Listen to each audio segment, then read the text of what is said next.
बदलापूर घटनेच्या निषेधार्थ आज महाविकास आघाडीचं आंदोलन सुरू आहे। हा मूक मोर्चा आहे आणि जोरदार पाऊस सध्या पुण्यामध्ये सुरू आहे। सुप्रिया सुळेंची ही दृश्य आपण बघतोय, पावसामध्ये त्या भिजतायत।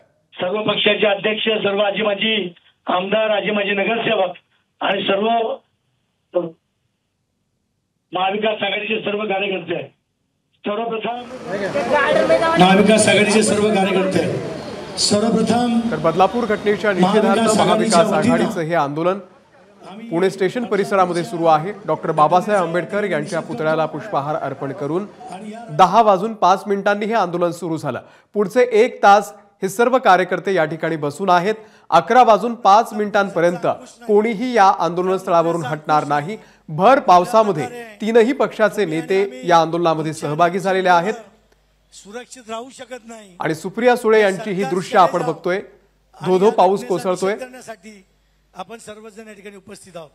पुन्हा एकदा जाऊयात आपण, मंदार गोंजारी आपले प्रतिनिधी आपल्या सोबत आहेत। मंदार, पावसामध्ये सुद्धा कुठलाही कार्यकर्ता हल्लेला नाहीये।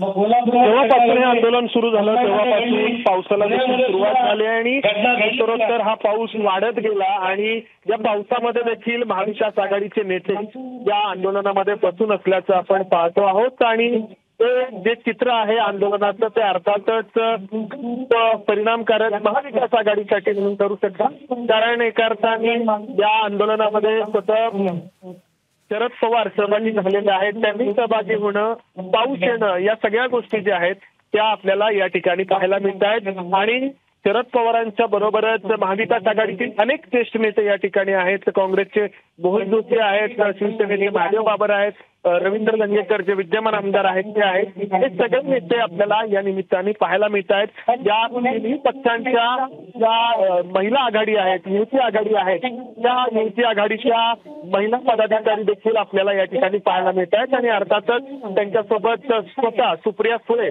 या पावसामध्ये भिजताना आपण पाहतो आहोत। आणि या बदलापूरच्या घटनेच्या निमित्ताने राज्याचं गृह खातं त्या विरोधकांच्या निशाण्यावरती आहे।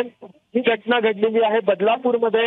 राज्याला मुख्यमंत्री आहेत एकनाथ शिंदे, त्यांचं प्रभाव क्षेत्र असलेला हा परिसर आहे। मात्र अर्थातच गृह विभाग हा देवेंद्र फडणवीस यांच्याकडे आहे। त्या निमित्ताने देवेंद्र फडणवीस हे निशाण्यावरती आहेत महाविकास आघाडीच्या। आणि दुसरीकडे त्यामुळे भारतीय जनता पक्ष देखील प्रति आंदोलन करणार असल्याचं आपल्याला पाहायला मिळतंय। पुण्यात थोड्या वेळामध्येच भारतीय जनता पक्षाचं देखील हे प्रति आंदोलन सुरू होणार आहे, कारण या आंदोलनाच्या निमित्ताने विरोधात एका अर्थाने फडणवीस यांना निशाण्यावरती घेताना पाहायला मिळत आहेत। जोरदार पाऊस या ठिकाणी सुरू आहे। पावसात हे आंदोलन असंच सुरू आहे। 11:05 हे आंदोलन सुरू राहणार आहे।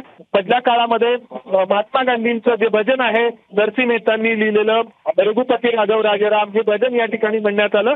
आणि आता त्यानंतर महाविकास आघाडीचे जे नेते आहेत त्यांची प्रतिक्रिया व्यक्त करतायत। थोड्याच वेळामध्ये शरद पवार देखील या ठिकाणी बोलण्याची शक्यता आहे। निश्चित आपलं त्याकडे लक्ष असेल। मंदार, अपडेट घेत राहू। तुर्तास धन्यवाद या माहितीबद्दल। एबीपी माझा, उघडा डोळे बघा नीट।